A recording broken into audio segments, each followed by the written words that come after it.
এখনো কিন্তু গোছানো হয় না, কাটাকাটিও হয় না। কেন জানেন? আমার জান পাখির জন্য। শব্দ নাই, মানে ঘরে নিয়ে গেছে কলা। পরে আমি কি কিরে শব্দ নাই কেন দেখে আসি তো একটু। যাই আর দেখি কলারে 2 হাত দিয়ে মইটা মানে পুরা ঘর ভরে রয়েছে।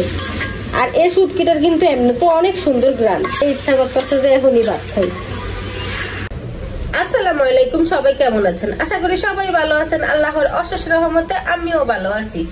এই যে দেখতেছেন সামনে বাজার, এই বাজার কিন্তু আনা হয়েছে সকালে, এখন হয়ে গেছে দুপুর। এখনো কিন্তু গোছানো হয় না, কাটাকাটিও হয় না। কেন জানেন? আমার জান পাখির জন্য। আমার জান পাখি ওরে ঘুম ফাড়াইতে যায় আর দুপুর হয়ে গেছে গিয়া। মনে করেন 11টা থেকে ওরে ঘুম ফাড়ানোর জন্য ঢুলাইতেছি, এখন বাইজা গেছে 2টা।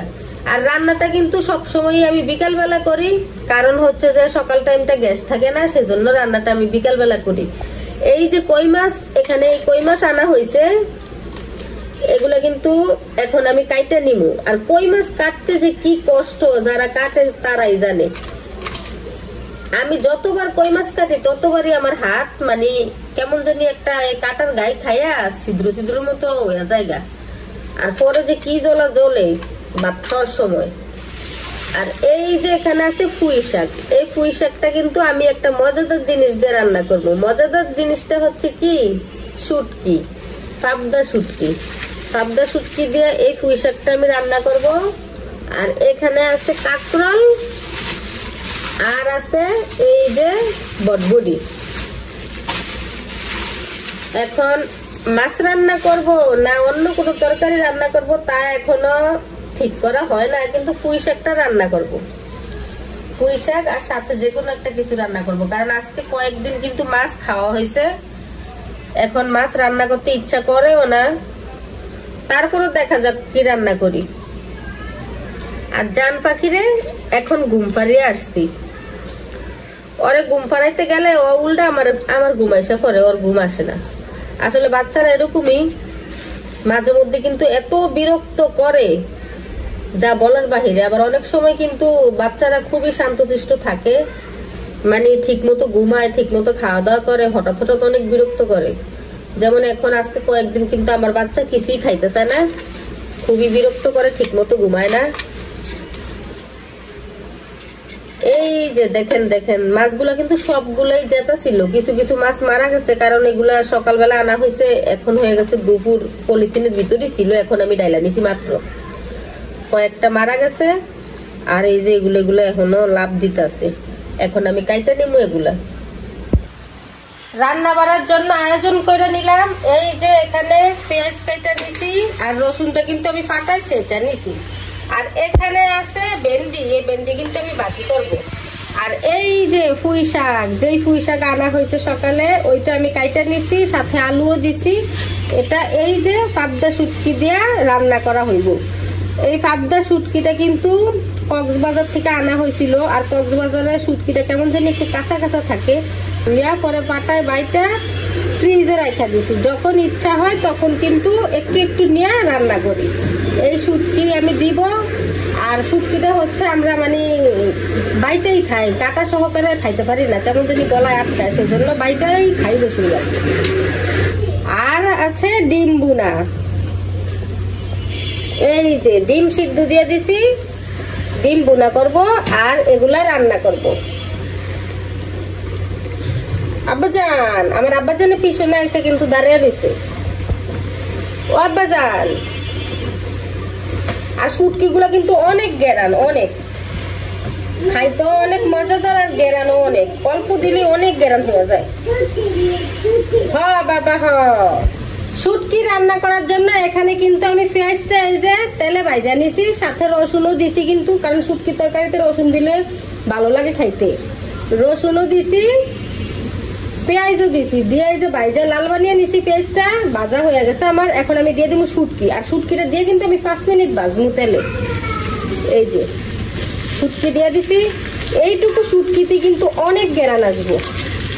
আর এই দিক দিয়ে আমি কলা খাইতেছিলাম, আমার বাচ্চা এসে মানে কলা খাইতেছে আমার কাছে, ও খাইবো। পরে দিয়েছি একটা কলা, অনেকটা সময় ও দেখি কোনো শব্দ নাই, মানে ঘরে নিয়ে গেছে কলা। পরে আমি কি কিরে শব্দ নাই কেন দেখে আসি তো একটু। যাই আর দেখি কলারে 2 হাত দিয়ে মইটা মানে পুরা ঘর ভরে রয়েছে। কি আর করার আছে, ওই দিক দিয়ে যাই আবার ওগুলো পরিষ্কার করে নিলাম। শুটকিটা কিন্তু আমি 5 মিনিট ভাজবো, তারপরে হলুদের গুঁড়া, মরিচের গুঁড়া, লবণ দিয়া পরে কিন্তু আবার কষাবো, দেখবেন অবশ্যই। শুটকিটা কিন্তু আমার ভাজা হয়ে গেছে, এখন কিন্তু লাগা লেগে যাইতেছে। এখন দিয়ে দিব আমি সামান্য একটু পানি দিয়া পরে দিব অন্য এই যে একটু পানি দিয়ে দিলাম।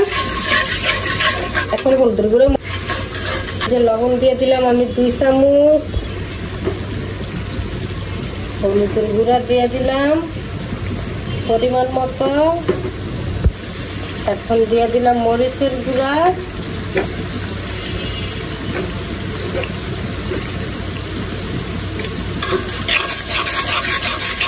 এখন এই মশলাটা কিন্তু আমি কিছুক্ষণ কষিয়ে নিব, তারপরে দিয়ে দিব শাক। এত সুন্দর গ্রান আসছে, আর এই শুটকিটার কিন্তু এমনি তো অনেক সুন্দর গ্রান, অল্পতে অনেক গ্রান হয়ে যায় পাবদা শুটকিটা। মশলাটা কিন্তু আমার কষানো হয়ে গেছে, এই যে নিচ দিয়ে লাগা যেতেছে। এই মশলাটা কিন্তু আমি 5 মিনিট কষাইছি। এখন দেখেন তেলটা উপরে বাইসা গেছে। এখন দিয়ে দিব আমি শাক। শুটকিটার এত গ্রানে ইচ্ছা করতেছে যে এখনই ভাত খাই। আর এই শুটকিটা যেদিনই রান্না করি ওই দিন অবশ্য আমি একটু বেশিই ভাত খাই, কারণ শুটকিটা আমার খুব পছন্দ। এবার আমি সবগুলো শাক আস্তে আস্তে দিয়ে দিব। আর এখানে হচ্ছে আমার ভেন্ডি ভাজি লাড়াচাড়া দিয়া এখন আমি এই যে শাকটা রাইখা দিব। এগুলা একবারে যখন মইজা যাইব, ভালোভাবে কষবো, পানিটা টাইনা দিব, তারপরে দিমু আমি আবার একটু ঝোল। এখন কিন্তু আমি লাড়াচাড়া দিয়ে দিছি। আর এত বড় ডাকনা নাই এটা ডাইকা দেওয়ার মতো, এই কড়াইটা কিন্তু বিশাল বড়। আর এইখান দিয়া আমার ভেন্ডি ভাজি, এই যে আমার পুঁই শাকের তরকারিটা শুটকি দিয়া, এটাতে কিন্তু শাকের থেকে যে পানিটা উঠছিল ওই পানিটা টাইনা যাওয়ার পরে আমি কিন্তু এক্সট্রা আরেকটু ঝোল দিছি। কারণ হচ্ছে যে শাক কিন্তু তাড়াতাড়ি সিদ্ধ হয়ে যায়, কিন্তু এই যে ডাটাগুলা কিন্তু তাড়াতাড়ি সিদ্ধ হয় না, সেই জন্য এক্সট্রা একটু ঝোল দিছি আমি এই ডাটাগুলা সিদ্ধ হওয়ার জন্য। এখন কিন্তু ডাটাগুলা খুব সুন্দরভাবে সিদ্ধ হয়ে গেছে, এই যে দেখতে পাচ্ছেন ভিডিওতে। আর শাকটাও কিন্তু রান্না আমার হয়ে গেছে।